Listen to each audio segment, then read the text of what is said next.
Good morning, and today we're going to try and recreate this image here. So I thought it was a bit disturbing. I'm not quite sure what you're looking at. But let's get started. So let's get the original image in, and that's this one here.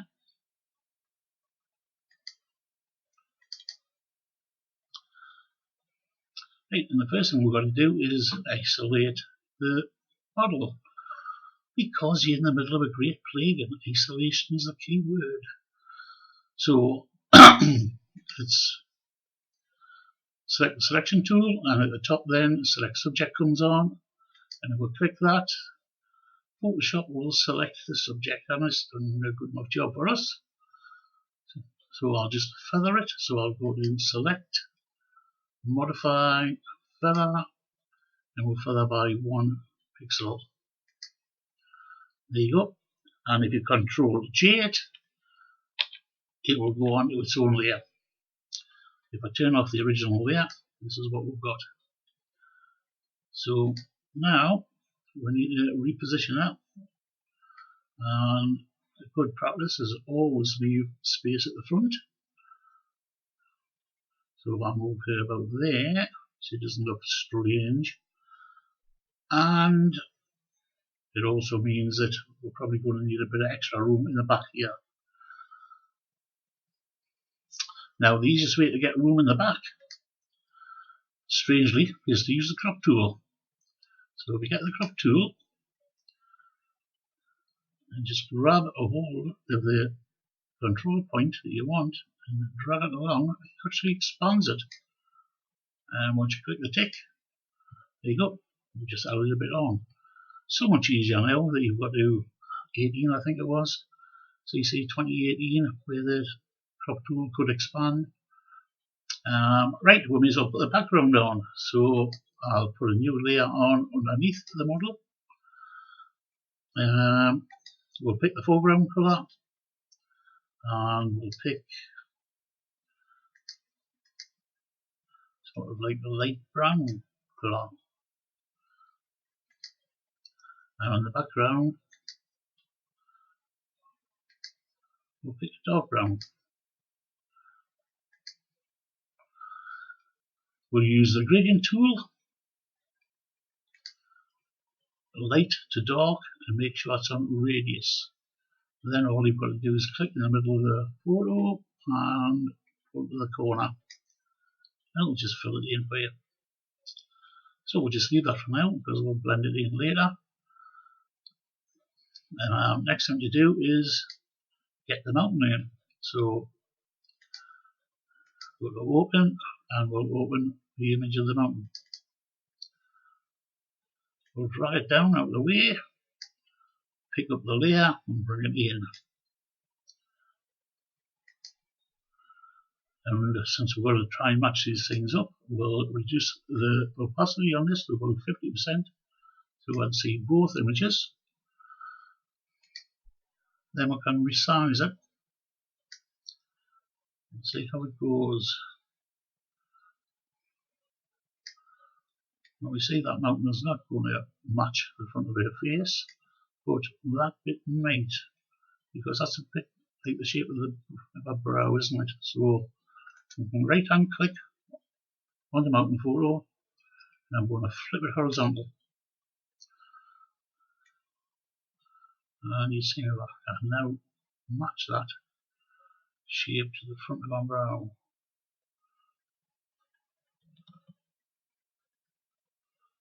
Something like that. So that looks okay. We'll turn that down, we'll put it back to its 100%. So now we'll go and see the model. And what we're going to do is we're going to cut this picture to the same shape as the model. So if you go down to the model one, don't select it, just go to the icon for it and control click. It brings back the selection of the model. The marching ants has done one.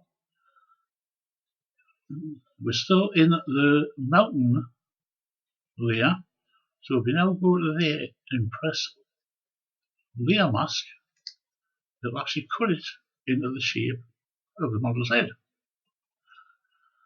which is not too good, you see, because now we've just got a mountain there instead of a model. So I'm going to make a copy of the model. I'm going to drag it down to make a new layer. So I've got two of them. I'm now going to lift that one above this one. So now I've got the model, not the mountain, and I'm going to change it to lighten.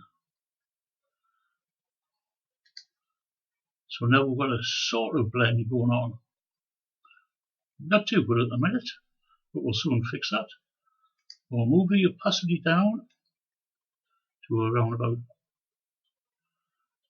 50-ish, looks alright. So we've got a nice blend here. But we want the model's face, the front of that face, to be mountain free. So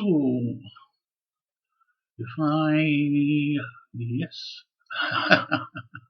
what's I doing?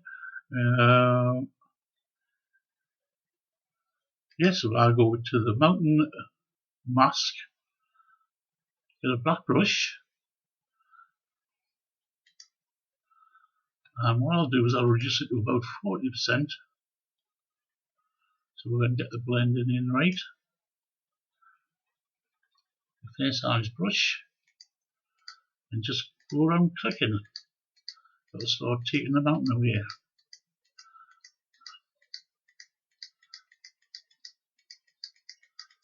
Just work your way around the face until it looks right.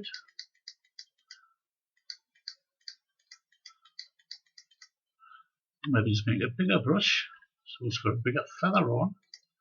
Put more of a blend in. There you go. That's looking much better. And we're going to also darken it.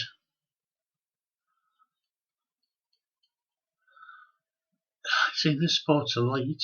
If we come and darken the bottom bit, it'll look much better. So again, we'll use a 40% brush. We're still on black. Will that work? No, it won't. We'll have to take it off from the model, won't we? So I get the model, put a layer mask on the model. Yes, there you go.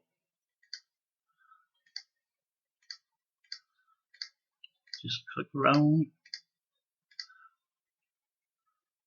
And will it resemble something like you want it to do? Something like that.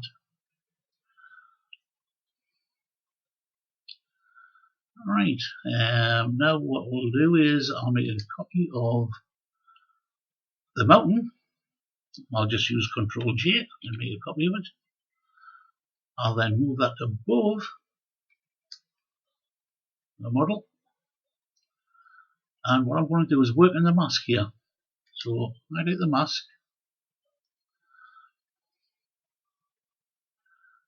And if I use a white brush will work, I think. Yes. I can now bring back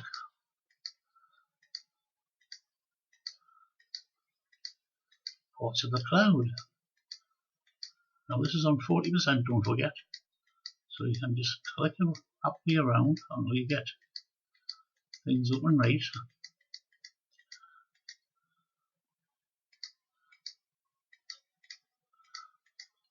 You will always look a bit too forward, come back and fix that.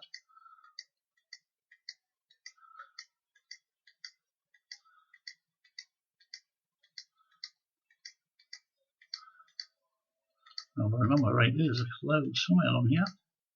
There you go.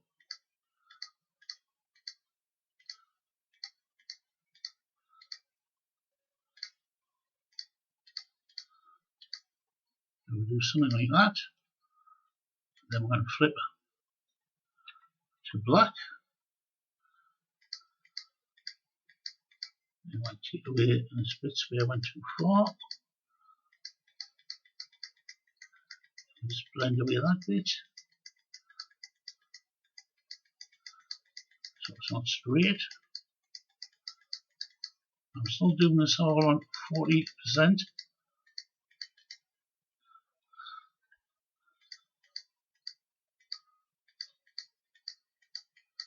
I'm just taking away the top edges around the outside of the cloud.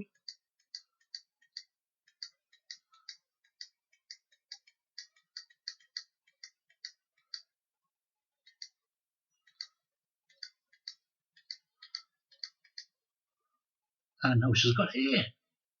Cloudy hair. Right, shade doesn't actually blend that well into there. Well, I should say the image bright, but the colours don't. So I'm going to take the bottom model. I'm going to put a human saturation on it.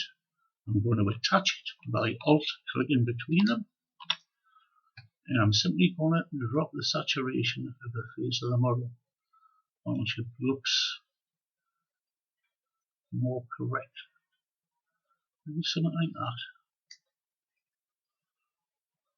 And also the background is not the colour we want either. So here's the background layer. Again, I'm going to put a human saturation on it. I'm going to attach it by alt-clicking between it. Now I've got control of the background colour. You can actually use the hue. If you want to say the hue, change it any colour you want. It's actually around about the right colour I want. It's just got too much colour in it. So I'll just click down the saturation like that. But the only other thing I would do to this is put the layers on it, levels on it, sorry. Put the levels in the wrong place, it should be at the top.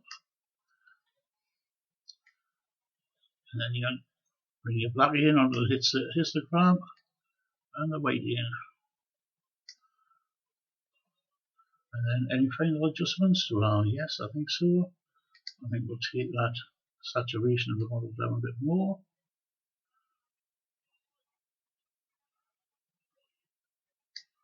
Yeah, that's looking good. Saturation on the background as well, I think. Yeah, there you go. Nice and easy. Not many layers. 1, 2, 3, 4, 5, 6, 7, 8, 9 layers. Not that hard to do. The original layers, as ever, is on the South Shields Digital Group website. There's a link to that on my header and my channel and in the description of this tutorial. Thanks for listening.